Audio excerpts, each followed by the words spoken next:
When my son told me I wouldn't be welcome at his house for Christmas, I didn't argue. I didn't bend beg. I just smiled, walked out to my car, and made a single phone call. By New Year's, their mortgage payments were canceled. But that was only the beginning. I decided it was time to teach my son and his entitled in-laws a lesson in justice they'd never forget. Arrogance would be punished, and respect would be reclaimed. You won't believe what happened next. Before we continue, please subscribe to the channel and let us know where you're listening in the comments. The cold December air bit at my cheeks as I sat in the driver's seat, hands gripping the steering wheel, replaying my son's words over and over. Dad, it's just easier if you don't come this year. Isabella's parents have their own traditions. I could still see the way Michael avoided my eyes, the way Isabella hovered behind him, arms crossed, lips pursed in that familiar look of silent judgment. I'd spent years trying to win her approval, years pouring my savings into their so-called dream home, years believing that if I just gave a little more, I'd finally be accepted as part of their family. But now, on the eve of Christmas, I was being told to stay away from the house I'd helped build brick by brick, dollar by dollar. I started the engine, the headlights illuminating the snow swirling in the darkness. My phone buzzed with a new message. I didn't need to look to know it was Isabella, probably thanking me for understanding and reminding me that her parents were very particular about the holidays. I didn't reply. Instead, I scrolled to my bank's number and pressed call. The line rang twice before a cheerful voice answered. Thank you for calling. How can I help you today? I took a deep breath, feeling a strange sense of calm settle over me. I need to cancel an automatic transfer. Effective immediately. The words felt like a release, like the first breath after being underwater for too long. As I drove home, the city lights blurred through the windshield, memories flooding my mind. I remembered the first time Michael called me for help. His voice shaky, his pride wounded after losing his job. Just until I get back on my feet, God. At Primus. I remembered the down payment I'd scraped together from Maria's life insurance, the endless repairs and the new appliances Isabella insisted were essential. I remembered every holiday meal, every birthday, every moment I'd tried to make their house feel like a home. And now, I was being told I didn't belong. I pulled into my driveway, the porch light flickering above the cracked concrete I couldn't afford to fix. Inside, the house was quiet, the only sound the ticking of the old clock Maria had loved. I poured myself a glass of whiskey and sat at the kitchen table, spreading out the stack of bank statements and mortgage papers. $2,800 a month, every month, for 5 years. That's $168,000, not counting the down payment, the new roof, the kitchen remodel, the countless little extras that had made their house a showpiece for Isabella's social circle. My retirement savings, Maria's legacy, the college fund we'd started for grandchildren. I'd never be allowed to see all of it. Gone. I stared at the numbers, feeling the sting of every sacrifice, every moment I'd put their needs above my own. I thought about the way Isabella looked at me, the way Michael's gratitude had slowly curdled into entitlement. I thought about the years I'd lost, the dreams I'd deferred, dignity I'd surrendered in the name of family. And as the clock struck midnight, I made a decision. No more payments, no more sacrifices for people who saw me as a burden. No more being taken for granted. The next morning, I woke with a clarity I hadn't felt in years. The winter sun streamed through the window, illuminating the dust motes in the air. I made myself a real breakfast of eggs, toast, and coffee strong enough to wake the dead and sat at the table, savoring the simple pleasure of a meal I didn't have to rush through. My phone buzzed again. This time, I read the message. Thank you for understanding. My parents are very particular about the holidays. We'll see you in January. I stared at the words, the polite dismissal, the assumption that I would always be there, always available, always willing to give more than I had. I deleted the text and blocked her number. I was done. I spent the day cleaning the house, fixing the leaky faucet, painting the front door, and a list of chores I'd put off for years because every spare dollar, every spare minute had gone to Michael's house. I played old records, sang along to Maria's favorite songs, and let myself remember what it felt like to be happy, to be whole, to be enough. As evening fell, I sat on the porch, watching the snow fall, and felt a sense of peace settle over me. For the first time in years, I wasn't waiting for the other shoe to drop. I wasn't bracing for another emergency, another demand, another sacrifice. I was free. But I knew deep down that this was just the beginning. Because in families like mine, nothing stays secret for long. And when Michael realized the payments had stopped, when Isabella's parents found out the truth, when the house of cards they'd built on my back began to collapse, there would be consequences. There would be a reckoning. And this time, I was ready. Christmas was coming, and I had a gift of my own to deliver a lesson in justice they'd never forget. The first sign that my decision had consequences came sooner than I expected. 3 days after Christmas, my phone rang just as I was finishing my morning coffee. The caller ID flashed Michael. For a moment, I considered letting it go to voicemail. But curiosity and maybe a trace of old habit got the better of me. I answered, keeping my voice steady. Hey, son. There was a pause, then Michael's voice, tight and uncertain. Dad, did you forget to send the mortgage payment this month? I could hear the tension behind his words, the edge of panic he was trying to hide. For years, he'd never had to worry about the bills. I'd make sure of that. But now, the safety net is gone. I let the silence stretch, then replied, "No, I didn't forget." I canceled it. The words hung in the air, heavy and final. Michael sputtered. Why? Why? You can't just, Dad. We have obligations. The bank? I cut him off, my tone calm, but unyielding. You told me I wasn't welcome at your house for Christmas. I figured that meant I wasn't needed for anything else, either. He was silent for a long moment. I could almost hear the gears turning in his head, the realization dawning that the gravy train had come to a screeching halt. Dad, it's not like that. Isabella's parents. I stopped him again. Michael, I'm done making excuses for you. For both of you. I've given enough. It's time you learn to stand on your own. He tried to argue, but I ended the call. My hands shook, but not from regret. For the first time in years, I felt in control. I'd drawn a line and I wasn't going to cross it again. The next day, the fallout spread. Isabella called, her voice dripping with false sweetness. Dennis, there must be some mistake. The mortgage payment didn't go through. We're going to get a late fee. Can you please fix it? I almost laughed at the audacity. After years of treating me like a servant, she still expected me to bail them out. No mistake, I said. You'll have to handle it yourselves from now on. She didn't bother to hide her irritation. You can't just abandon us. Michael's your son. This is his family. I felt a surge of anger, but kept my voice level. Family's supposed to go both ways, Isabella. I've done my part. Now it's your turn. I hung up before she could respond. That evening, I sat by the window, watching the snow pile up on the street. For the first time in years, I wasn't worried about how I'd cover someone else's bills. I made a list of things I wanted to do. Fix the porch light, repaint the living room, maybe even take a trip somewhere warm. The possibilities felt endless, but peace didn't last long.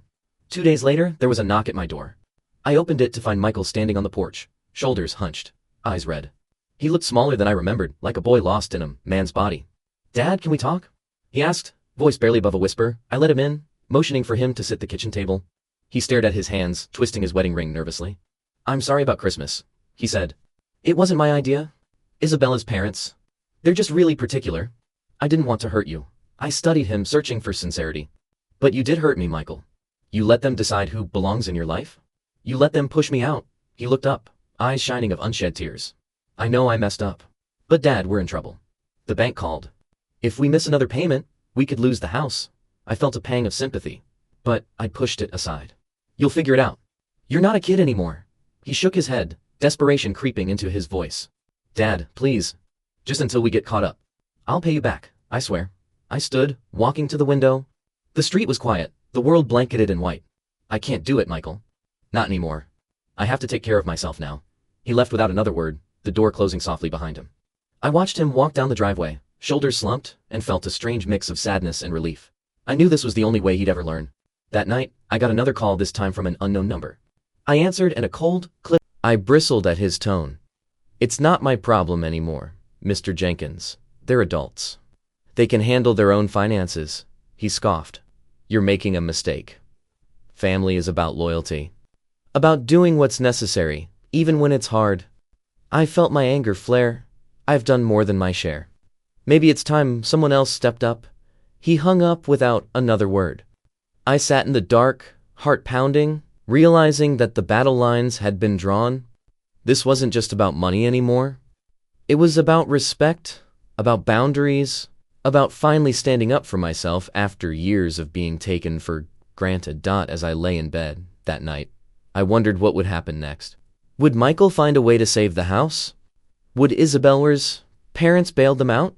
Or would they finally have to face the consequences of their choices? One thing was certain. I wasn't going back. I'd made my stand, and I was ready for whatever came next.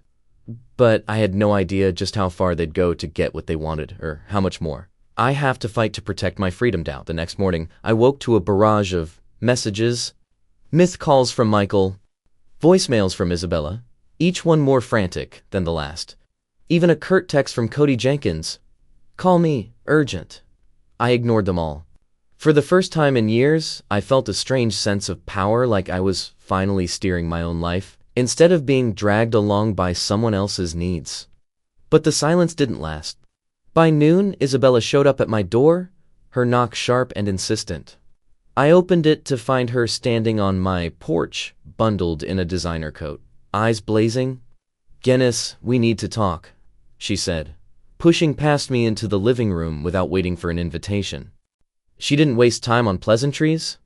You can't just cut us off. Michael is your son. We have a family. We're about to lose everything because of you. Her words were like daggers, but I refused to flinch. I've done more than enough, Isabella. 5 years of mortgage payments, repairs, groceries, even your kitchen remodel. Not your bank. She scoffed, arms crossed. You're being selfish. After everything we've done for you. I cut her off, anger rising. Everything you've done for me? Like what? Excluding me from Christmas? Treating me like a burden in the house I paid for? She looked away, jaw clenched. You don't understand. My parents expect a certain standard. They're used to a different kind of holiday. I shook my head, feeling the old pain return. I'm not interested in impressing your parents. I've just wanted to be with my family. She softened, just for a moment. Dennis, please. If we lose the house, Michael will never forgive you. You'll lose your son for good. The threat hung in the air, but I refused to let it sway me. If Michael's love depends on my money, maybe I already lost him. She left in a huff, slamming the door behind her. I sat down, heart pounding, wondering if I'd done the right thing. But deep down, I knew I had. For too long, I'd let guilt and obligation dictate my life. Now, I was finally putting myself first. That afternoon, I got a call from the bank. The mortgage was officially overdue. Michael and Isabella had missed the payment, and unless they caught up soon, the house would go into default. I felt a pang of guilt, but I pushed it aside. This was their responsibility now. The next day, Michael called again. This time, his voice was raw, desperate. Dad, please. We're going to lose the house. Isabella's parents are furious. They're threatening to cut us off if we don't fix this. I could hear the fear in his voice, the realization that his safety net was gone. I'm sorry, son, I said gently, but I can't help you anymore. You have to figure this out on your own. He hung up without another word. I sat in the quiet, feeling the weight of his disappointment, but also a strange sense of relief. For the first time, I wasn't rushing to fix someone else's mess. I was letting go, but the pressure didn't stop. That evening, Toady Jenkins called again, his tone colder than before.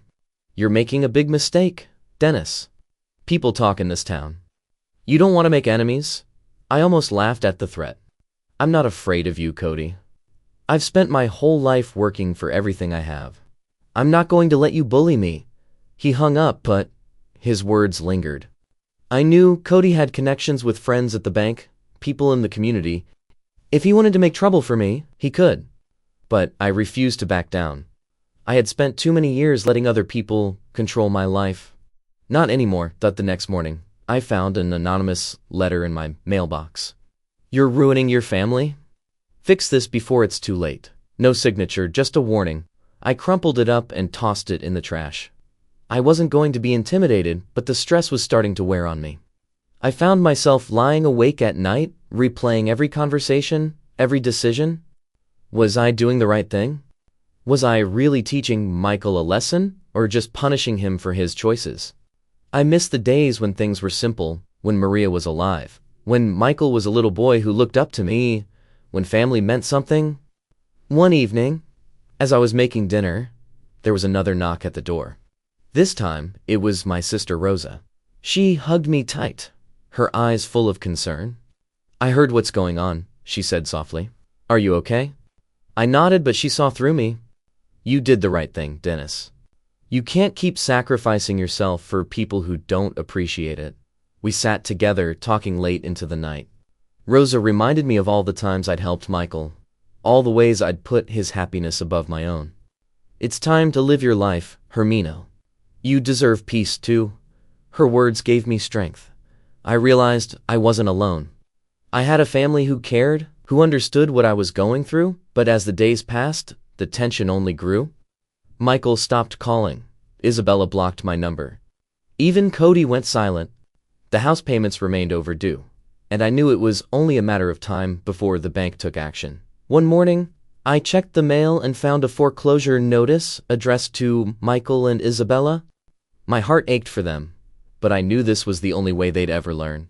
Sometimes, the hardest lessons are the ones we need most. But Just as I thought things were settling down, I received a call that changed everything. A reporter from the local paper wanted to talk about.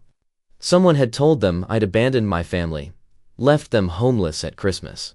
The story was about to go public, and I realized the real battle was just beginning.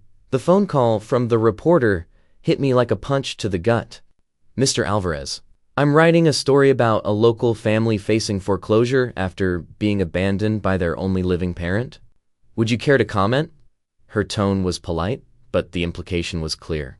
I was being painted as the villain. I gripped the phone tighter, my mind racing. Who had told her? Cody, Isabella? Maybe even Michael, desperate to shift the blame. I took a deep breath, steadying my voice. "I think you're missing some important details," I said. "I haven't abandoned anyone. I supported my son and his family for years.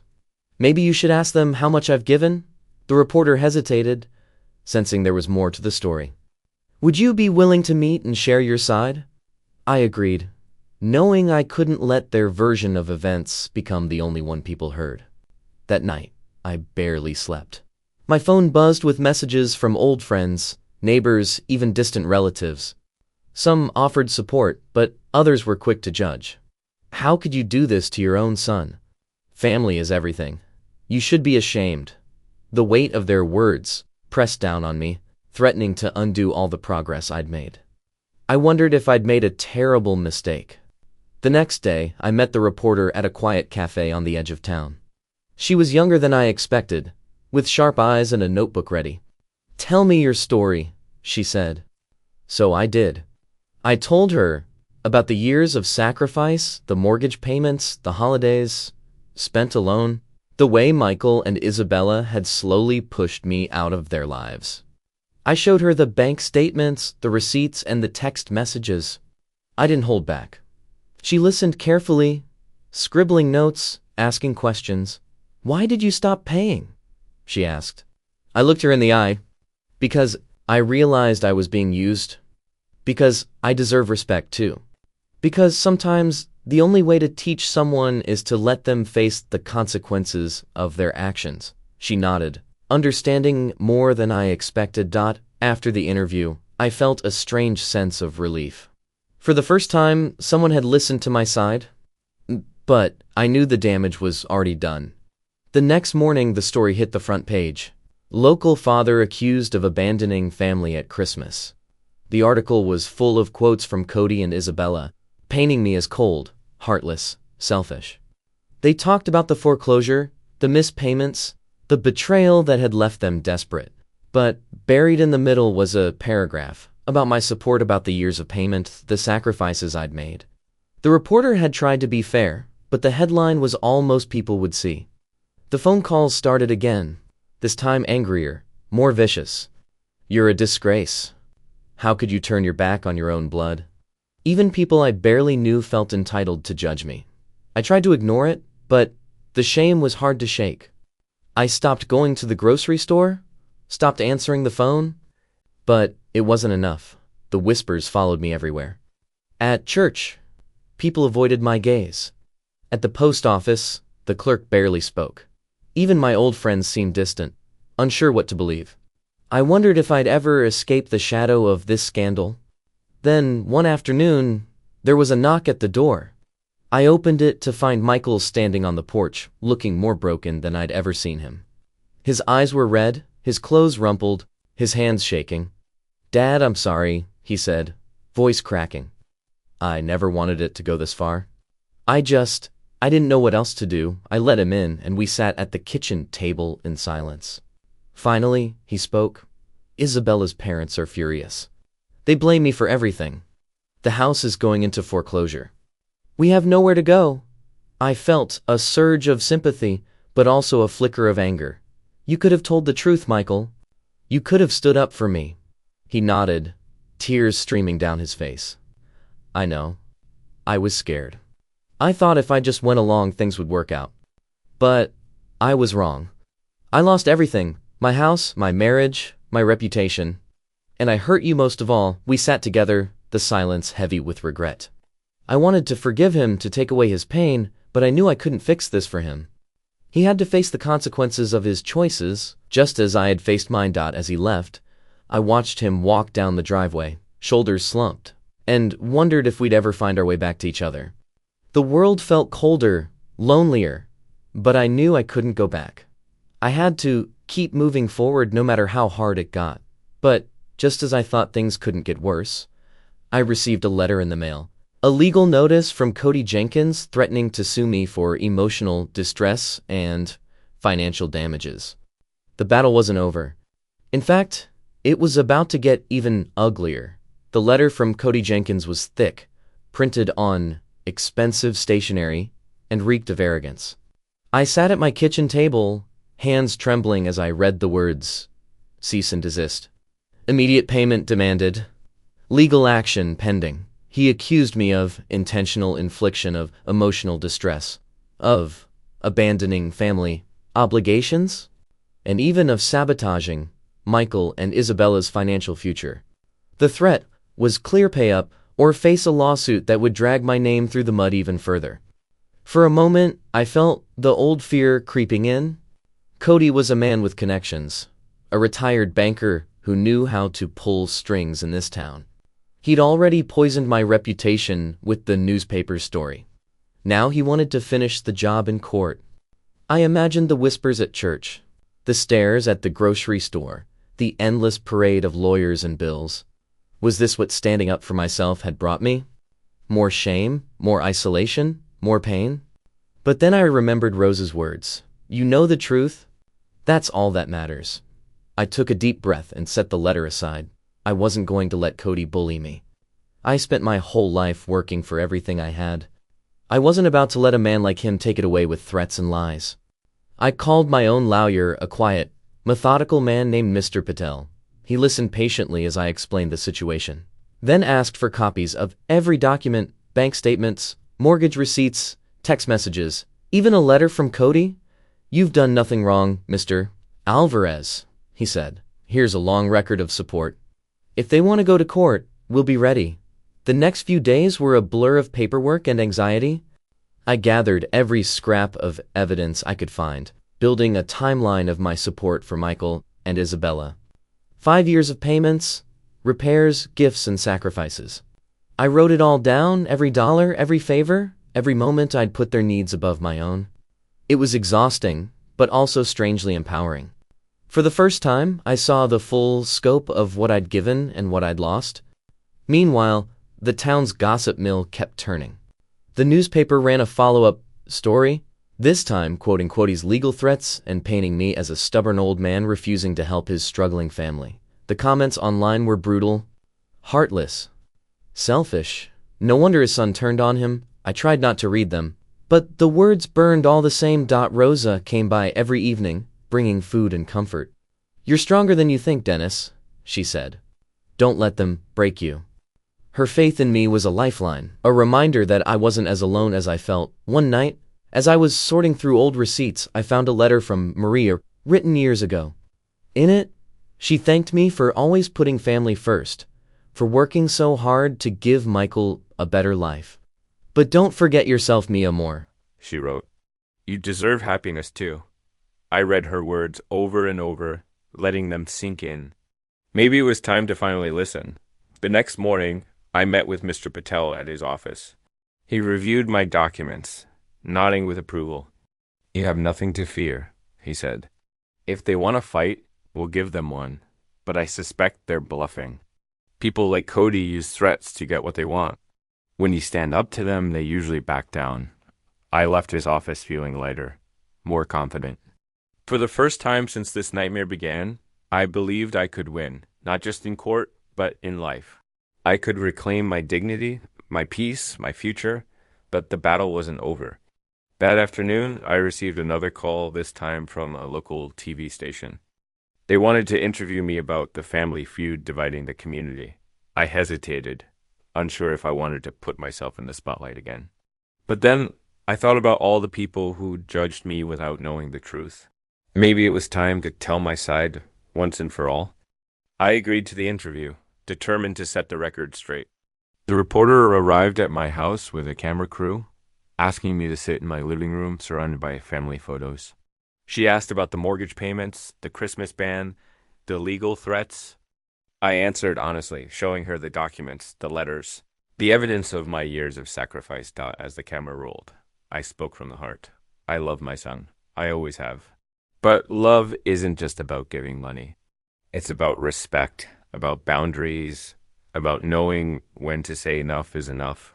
I hope Michael learns that before it's too late. The interview aired that night, and the response was immediate. Some people still judge me, but others reached out with support. Old friends called to say they understood. Strangers sent letters thanking me for standing up for myself. For the first time, I felt seen not as a villain, but as a man who'd done his best. But just as I started to believe things might turn around, I received a message that made my blood run cold. Michael and Isabella were planning something drastic, something that could destroy what little peace I'd found. The message came late at night, a single line from an old neighbor who still lived near Michael and Isabella. You should know they're talking about selling your story to a national tabloid. I stared at the screen, heart pounding. Was this really happening? Had my own son and his wife become so desperate, so vindictive, that they'd turn our private pain into public spectacle for a quick payout? I barely slept, my mind racing with worst-case scenarios. I imagined headlines splashed across the internet. Heartless father abandons family at Christmas. I pictured strangers judging me, my reputation shredded beyond repair. I thought about Maria, about how she'd always believed in the goodness of people, and I wondered what she'd say if she could see us now. The next morning, I called Rosa. She listened quietly as I explained the situation, then said, "They're lashing out because they're scared. You did the right thing, Dennis. Don't let them drag you down with them." Her words helped, but the anxiety lingered. I knew Michael and Isabella were running out of options. The foreclosure notice was public record now. Their friends, their neighbors, everyone knew they were in trouble. And instead of facing the consequences, they were looking for someone else to blame. That afternoon, I got a call from the tabloid's editor. "Mr. Alvarez, we'd like your side of the story." Michael and Isabella have already agreed to an exclusive interview. I felt a surge of anger, but I kept my voice steady. "I have nothing to say to you." "This is a private family matter," the editor pressed, promising a chance to clear my name, but I refused. I wouldn't play their game, but the damage was already done. Within days, the story was everywhere online, on TV, even in the checkout line at the grocery store. The headlines were brutal, twisting the truth until it was unrecognizable. Father cuts off son at Christmas. Family betrayal leads to foreclosure. My phone exploded with messages, some supportive, most hateful. I tried to ignore them, but the words stung all the same. I stopped going out. I stopped answering the phone. I felt like a ghost in my own life, haunted by the choices I'd made. Rosa came by every day, refusing to let me wallow in self-pity. "You're stronger than this, Dennis," she said. "You survived worse. You'll survive this too." But the hits kept coming. One morning, I found my car keyed in the driveway. A single word scratched into the paint. "Traitor." I stood there, staring at the damage, feeling a mix of anger and sadness. Was this what standing up for myself had brought me? More pain, more isolation, more loss?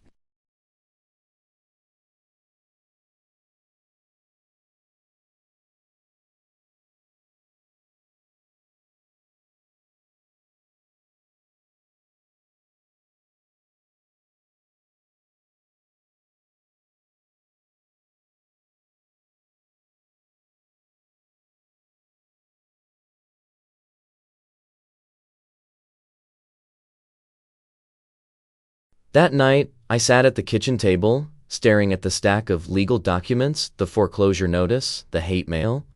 I thought about calling Michael, about begging him to stop, to remember the father who'd always been there for him. But I knew it wouldn't help. He was too far gone, lost in his own fear and pride. Instead, I called Mr. Patel. "What do I do?" I asked, my voice barely above a whisper. He was calm, reassuring. "You hold your ground. You keep your records. If they want to fight, we'll fight. But you don't stoop to their level. You don't let them define you. His words gave me strength. I spent the next few days gathering every piece of evidence I could find. Bank statements, emails, text messages, photos of repairs I'd made to the house. I organized everything into a binder, ready for whatever came next. But the real turning point came when I received a letter from the bank. The foreclosure was moving forward. Michael and Isabella had missed too many payments. The house would be auctioned in 30 days unless they came up with the money. I felt a pang of guilt, but also a strange sense of relief. Maybe now, finally, they'd have to face reality. I called Rosa, told her the news. She sighed, sadness in her voice. "It's not your fault, Dennis. You did everything you could. Sometimes people have to hit rock bottom before they can change." That night, I sat on the porch, watching the snow fall, thinking about everything I'd lost and everything I'd gained. I'd lost my son, my reputation, my peace of mind. But I'd gained something too. The knowledge that I could survive, that I could stand up for myself, that I could choose my own happiness. But just as I started to feel hope, a new threat appeared. Cody Jenkins wasn't finished. He'd filed a formal complaint with the city, accusing me of elder abuse and financial exploitation. The authorities were coming, and this time they weren't just after my reputation. They were after my freedom. Dope and knock at my door. It was sharp and official, the kind that makes your heart drop into your stomach. I opened it to find two people on my porch, one in a suit, the other in a police uniform. "Mr. Alvarez?"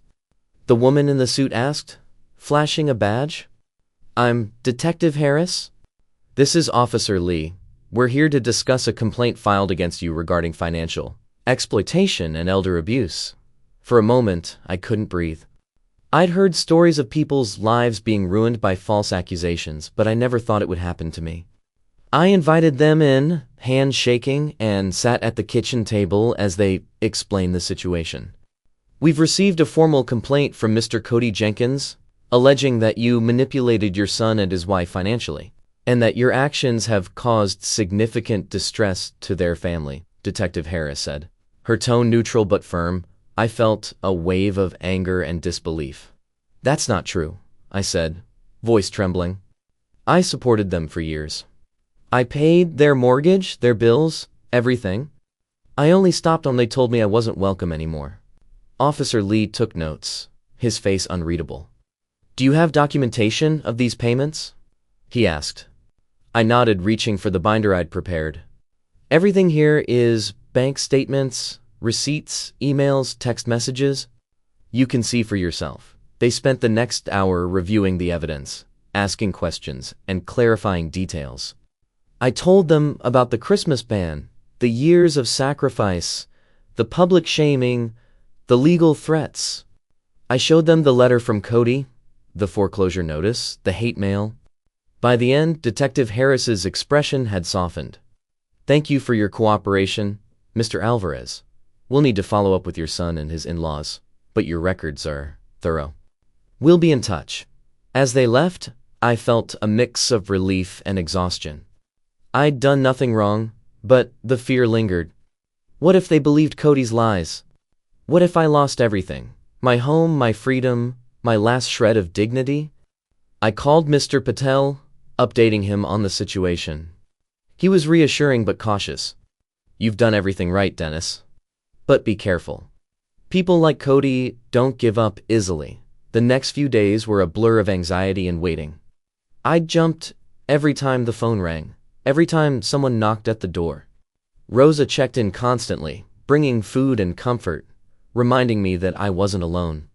"You're stronger than you think," she said. "Don't let them break you." Meanwhile, the foreclosure process moved forward.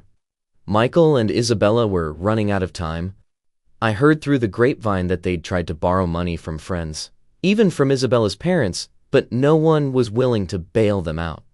The house would be auctioned in 3 weeks. One evening, as I was watching the news, my phone buzzed with a message from Michael. "Dad, please.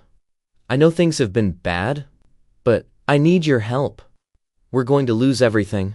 I stared at the screen, torn between anger and pity. Part of me wanted to rush to his rescue, to fix everything like I always had. But another part knew that this was a lesson he needed to learn. I didn't reply. Instead, I sat in the quiet, thinking about all the times I'd put Michael's needs above my own. I thought about Maria, about her letter, about her belief that I deserved happiness too. I realized that helping Michael now would only enable him to keep making the same mistakes. He needed to face the consequences, to grow up, to take responsibility for his own life, but the guilt was hard to shake. I lay awake at night, replaying every decision, every conversation, every moment that had led us here. Was I really doing the right thing? Or was I just punishing my son for his choices? I wish Maria were here to guide me, to tell me what to do.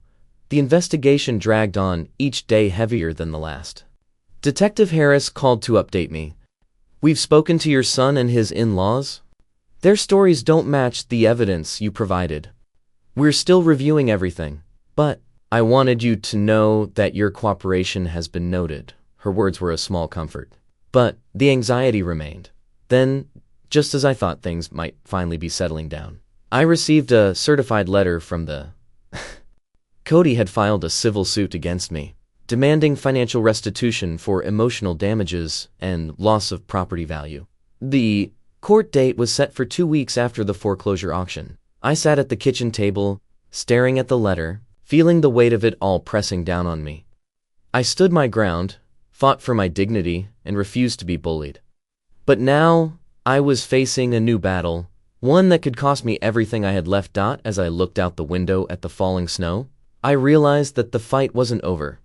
In fact, it was about to reach its most critical point yet. The courthouse was colder than I expected, the kind of institutional chill that seeps into your bones. I sat outside the courtroom, a binder of evidence on my lap, waiting for my name to be called. Rosa was beside me, her hand on my shoulder, a silent anchor in the storm. "You've got this, Dennis," she whispered. "You've already survived the worst."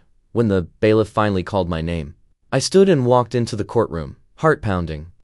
Cody Jenkins was already there, flanked by his lawyer and Isabella, who looked everywhere but at me.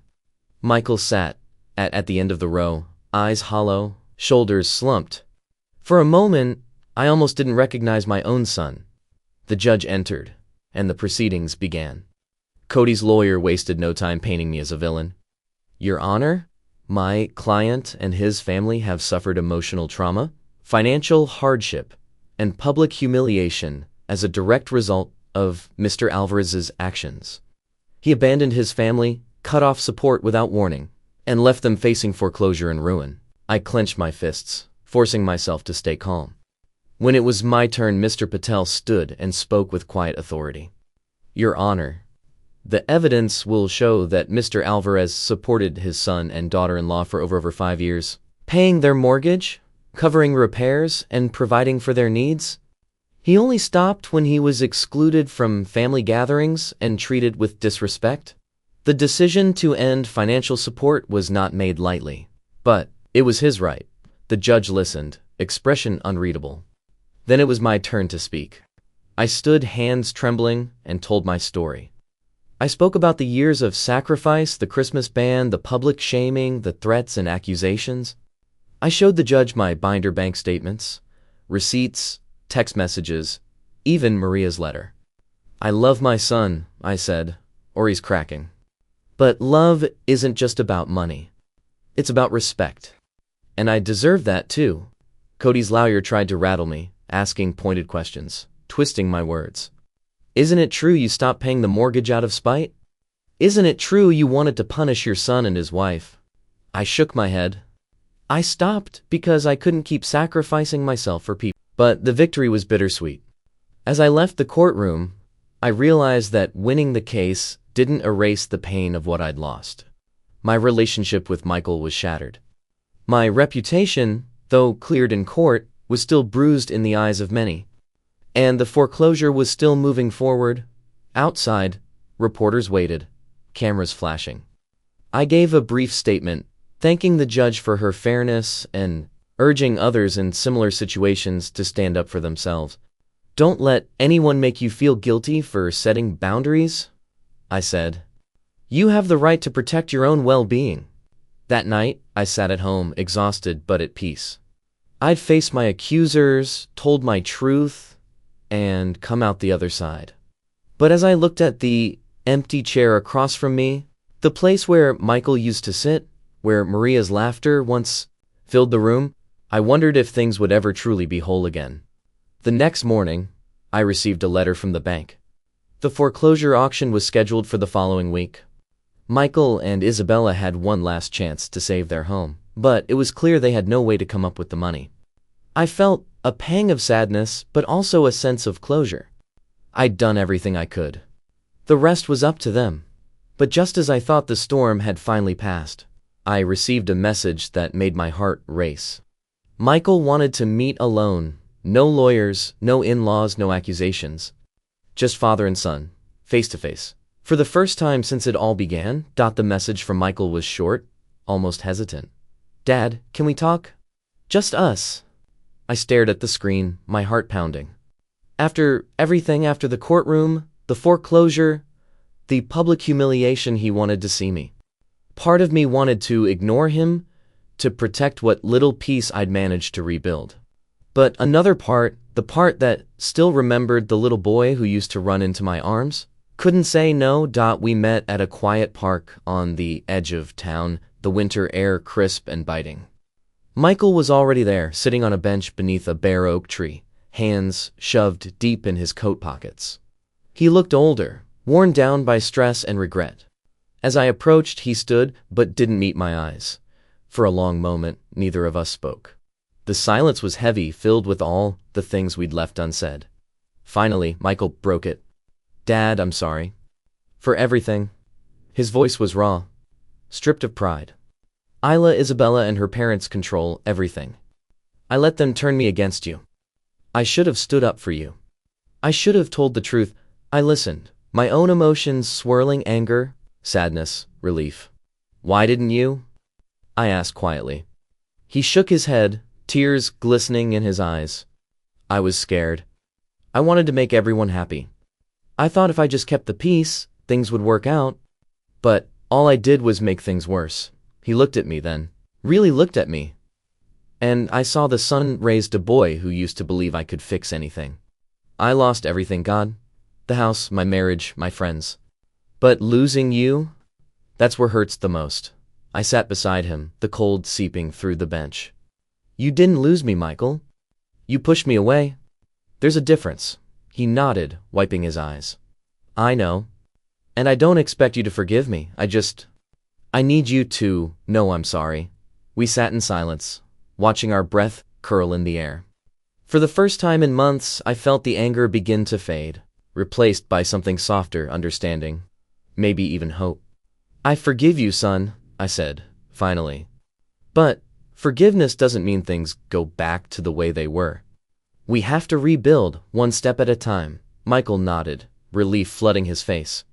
"I want to try. I want to be better. I want to be the son you deserve." I put a hand on his shoulder, feeling the weight of years lift, just a little. That's all I ever wanted. We talked for hours, about everything and nothing, about Maria, about the past, about the future. Michael admitted he was lost, unsure of what came next.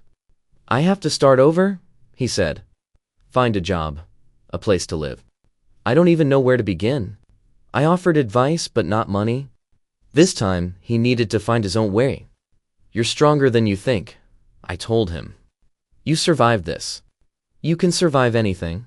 As the sun began to set, Michael stood, pulling me into a hug. "Thank you, Dad, for everything." Even when I didn't deserve it, I held him tight, feeling the bond between us begin to mend. We parted with a promise to stay in touch, to rebuild our relationship, one conversation at a time. As I watched him walk away, I felt a sense of peace I hadn't known in years. The pain was still there, but so was hope.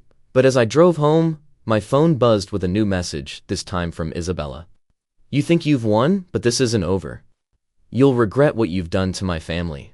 The words sent a chill down my spine. I realized that while Michael and I were finding our way back to each other, Isabella was still determined to make me pay, and I knew, deep down, that the final chapter of this family drama was yet to be written. Isabella's message echoed in my mind for days. "You'll regret what you've done to my family." I tried to brush it off, but the threat lingered like a shadow. I knew her well enough to understand she wouldn't let go easily. She'd lost her home, her social standing, and her sense of control, and she blamed me for all of it. A week after my meeting with Michael, I received a certified letter from Isabella's attorney. She was suing me for intentional infliction of emotional distress and financial sabotage. The claims were outrageous, but the intent was clear. She wanted to drag me through the mud one last time, to punish me for refusing to be her safety net. I called Mr. Patel, my lawyer, and read him the letter. He sighed, unsurprised. She's grasping at straws, Dennis. She has no case. But we'll respond formally and make sure you're protected. His calm gave me some comfort, but I couldn't help feeling weary. How many more battles would I have to fight before this was over? The next day, I ran into Cody Jenkins at the grocery store. He cornered me in the produce aisle, his voice low and venomous. You think you've won, Alvarez? Do you think you can just walk away after ruining my daughter's life? I met his glare, refusing to back down. Your daughter made her own choices, Cody. I just stopped paying for them. He sneered, shaking his head. You're a fool. You've lost everything. Your son, your reputation, your place in this town. I looked him in the eye, feeling a surge of strength. Maybe, but at least I have my self-respect. Can you say the same? He stormed off, leaving me standing among the apples and oranges, heart pounding but unbroken. I realized then that I was done being afraid. I'd faced their worst and I was still standing. The lawsuit dragged on for weeks. But Mr. Patel was right. Isabella had no evidence, no real claim. The judge dismissed the case before it ever reached trial. Still, the process took its toll. I lost sleep, lost weight, lost more friends who believed the rumors. But I also gained something I hadn't expected, a new sense of resilience, a quiet confidence that I could survive anything. Meanwhile, Michael kept his promise. He called every week, sometimes just to talk, sometimes to ask for advice.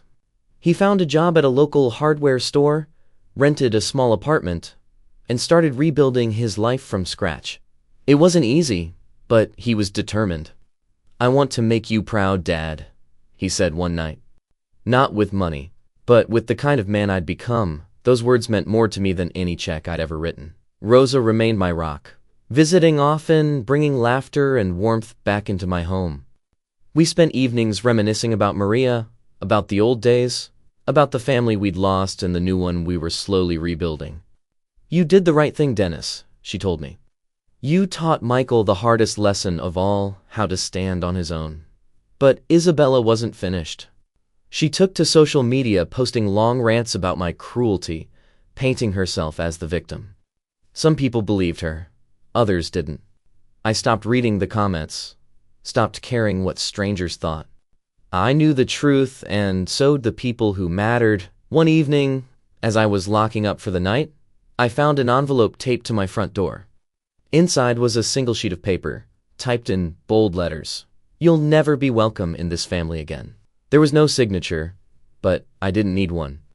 I knew it was Isabella's final shot. I sat at the kitchen table, staring at the note, feeling a mix of sadness and relief. The door to that chapter of my life was finally closed. I lost a lot, but I'd gained something far more valuable, freedom. But just as I was beginning to find peace, I received a call from the bank. There was an issue with the foreclosure, something about a missing document, a delay in the auction. Michael's old house was still in limbo, and the bank wanted to know if I'd be willing to step in and resolve. I called Rosa and told her everything. She listened, then asked the question I'd been avoiding. What do you want, Dennis? Not what you think you should do, not what others expect. What do you want for yourself? I sat in silence, letting her words sink in. For so long, my life had revolved around Michael's needs, Isabella's demands, the expectations of everyone but myself. Now, for the first time, I had a choice. That night, I dreamed of Maria. She stood in our old kitchen, sunlight streaming through the window, her smile warm and knowing. You did your best, mi amor, she whispered. But it's time to let go. Let him find his own way. I woke with tears on my cheeks, but also a sense of clarity I hadn't felt in years. The next morning I called the bank. I won't be stepping in, I said, my voice steady. The house is no longer my responsibility. The banker thanked me, and I hung up, feeling a weight lift from my shoulders. It was over. The house would go to auction, and Michael would have to start fresh. Just like I had so many years ago, I called Michael and told him my decision. There was a long pause on the other end, then a quiet, I understand, Dad. I really do. Thank you for everything you've done. I'm going to be okay. I believed him. For the first time, I truly believed he would find his own way. The weeks that followed were quiet, almost peaceful. The foreclosure went through and the house was sold to a young family just starting out. I drove by one afternoon and saw children playing in the yard, laughter echoing through the air. It hurt, but it also felt right. Life was moving forward, and so was I. Michael visited often, sometimes bringing groceries, sometimes just to talk. Our relationship was different now, more honest, more equal. He never asked for money, never hinted at old resentments. We talked about work, about life, about Maria. We laughed. We argued. We healed. Rosa remained my constant. Her presence a reminder that family isn't just about blood. It's about love, about showing up, about forgiveness. We spent holidays together, surrounded by people who wanted to be there, who valued each other for who we were. Not what we could give. As spring arrived, I found myself looking forward to each new day. I started volunteering at a local community center, helping other families navigate tough times. I shared my story not as a cautionary tale, but as proof that it's never too late to reclaim your life, to set boundaries, to choose yourself. One evening, as I sat on the porch watching the sunset, Michael joined me. He handed me a small box, wrapped in plain paper. For you, he said, a shy smile on his face. Inside was a simple keychain, engraved with the words, "Thank you for teaching me how to stand on my own." I looked at him, pride swelling in my chest. You did the hard part, son. I just finally learned to let go. We sat together in comfortable silence. The past behind us, the future wide open. As the stars appeared overhead, I realized that justice had been served not through revenge or payback, but through growth, forgiveness, and the courage to choose my own happiness. I'd lost a house, but I'd gained something far more valuable. My freedom, my dignity, and a second chance at real family. If you've ever been betrayed, if you've ever struggled to set boundaries with those you love, know this: you are not alone. You have the right to choose your own peace, to demand respect, to start over no matter how late it seems. Sometimes, the greatest justice is simply refusing to be taken for granted ever again. Thank you for listening to my story. If it resonated with you, please like this video, subscribe to the channel, and share your own experiences in the comments. Your story matters too. And remember, the best revenge is living well, loving yourself, and never letting anyone else decide your worth.